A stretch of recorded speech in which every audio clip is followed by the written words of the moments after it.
Sir বাইদেউসকল অহা 4 June আৰু 5 জুন 2025 তাৰিখে চৰকাৰী বন্ধ সন্দৰ্ভত অসম চৰকাৰৰ তৰফৰ পৰা এখন গুৰুত্বপূৰ্ণ জাননী প্ৰকাশ পাইছে।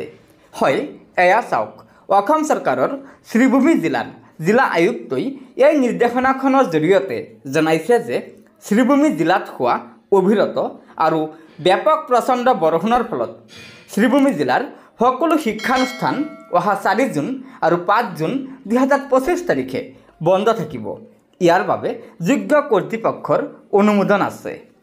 গতিকে ছাৰ বাইদেউসকল, আপোনালোকে নিশ্চয় জানিব পাৰিলে যে বৰ্তমান সময়ত সমগ্ৰ ৰাজ্যজুৰি যি প্ৰচণ্ড বৰষুণ হৈ আছে, এই প্ৰচণ্ড বৰষুণৰ বাবে ৰাজ্যৰ শিক্ষাৰ্থী আৰু শিক্ষক কৰ্মচাৰীসকলৰ কল্যাণৰ বাবে শ্ৰীভূমি জিলাৰ জিলা আয়ুক্তই অহা 4 জুন আৰু 5 জুন 2025 তাৰিখে শ্ৰীভূমি জিলাৰ সকলো শিক্ষানুষ্ঠান বন্ধ ঘোষণা কৰিছে।